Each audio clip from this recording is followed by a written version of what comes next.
yeah.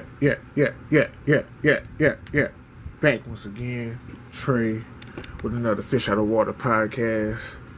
Yo, I want to say I apologize to Jacob Blake's family. If anybody in their family heard that, I know I don't have no big, huge podcast, nothing like that. But I say rest in peace when that man hasn't died yet. He's paralyzed. Hope he get well soon. Hopefully he's able to walk and the doctors are wrong. You know, they just doctors. That's all I'm saying. But I apologize for that. Most of the time when I see those news headlines, I usually just read the news headlines. I don't too much click the videos no more, because I want to say the past at least 7 to 10 years, it's been countless videos of police murdering civilians killing civilians.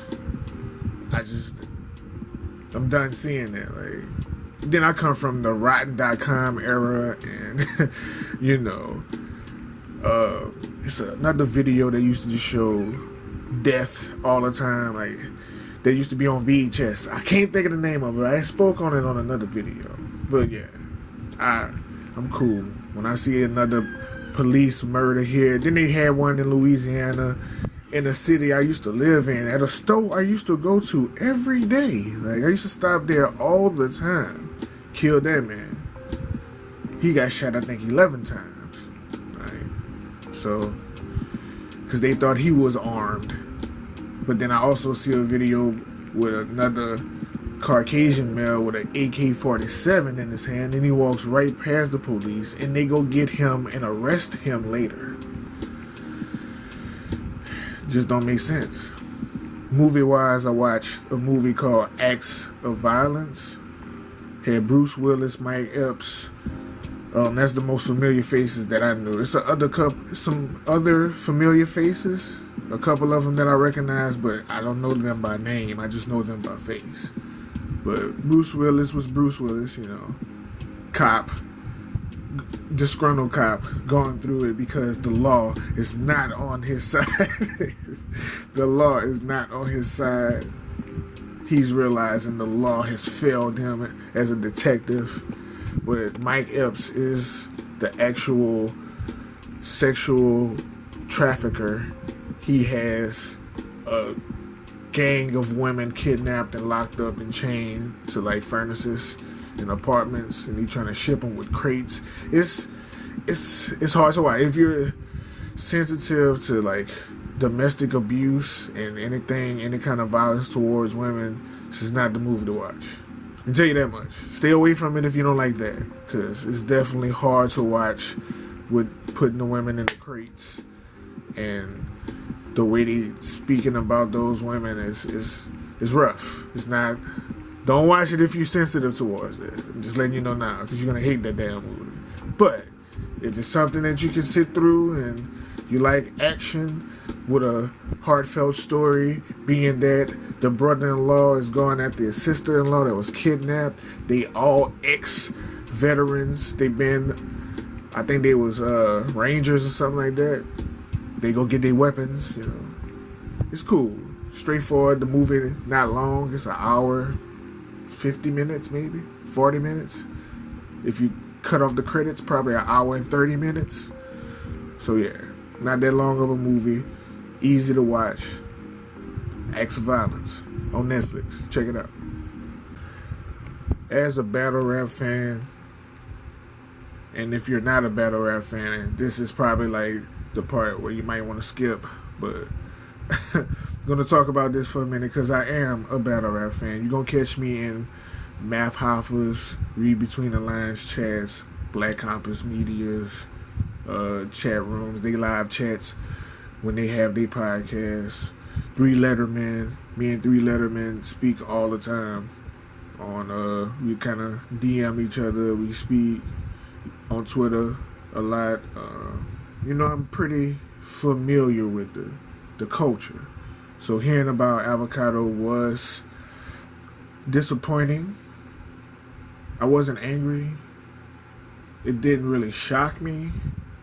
It just disappointed me because Avocado carried itself as one of them ones who, for the most part, kept, if he was like that, he kept it tucked in and respectful, where he just didn't disrespect you.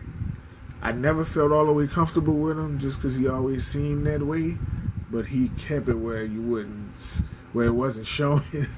And then, seeing that video, it was like, well, guess I wasn't wrong, but it just sucks to not be wrong. I wish I was wrong.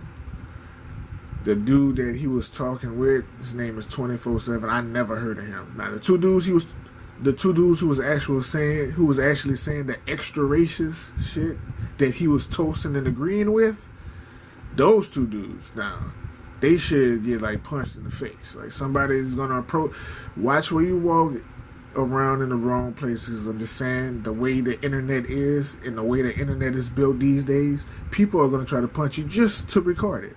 Let alone the people who you really upset, that's really black prideful and just going to try to catch you and not be on camera.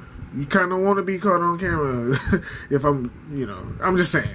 But the way the internet is built these days, my guy, the stuff that you said, you go around the wrong areas where it's those people that just want to record and be on Twitter and Instagram for beating your ass.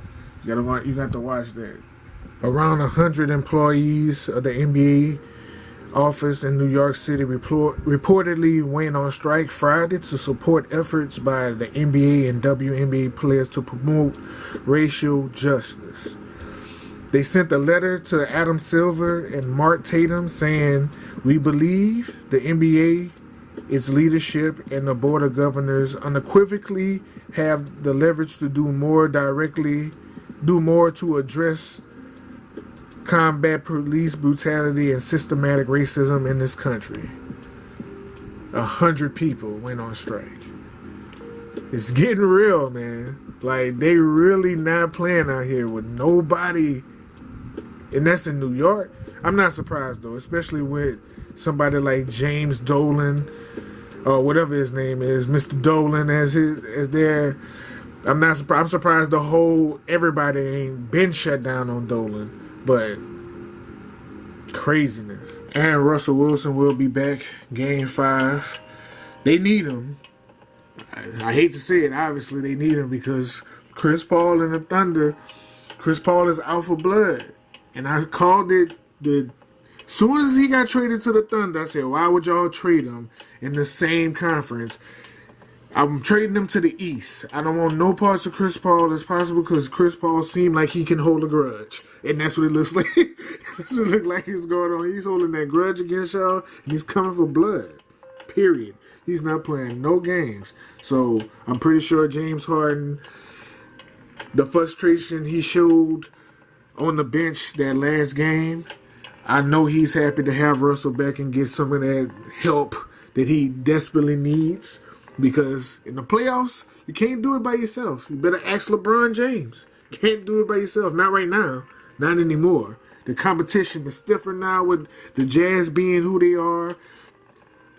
I mean, the Blazers kind of faked. He faked us again. Damian Lillard going crazy during the regular season. And then during the playoffs, just kind of, he giving Skip ammo. But anyway, we talking about the Rockets. Russell Wilson will be back Saturday. He was going to be back Wednesday, or what that was, Thursday. What they were supposed to play? I think they were supposed to play Thursday or yesterday. Today is. I don't know. All my days is mixed up. He was supposed to play anyway before the walkout. He was going to come back. But now, since the NBA is resuming this season, he'll be back Saturday. Should be interesting to watch. See if they're going to pull off the win, or see if the Thunder come with the upset. If they get rid of the Rockets the first round, Chris Paul is going to be... He going to go down in history for this one. Like, he ain't got no championships, but he going to go out in history if he gets rid of them. Oh, yeah, and with that, I'm trying to think what else happened. Yeah, tried to watch a horror movie with my daughter, but she fell asleep. House of Witch, that's on Netflix, I think, too. Either Netflix or Amazon Prime, but I want to say Netflix.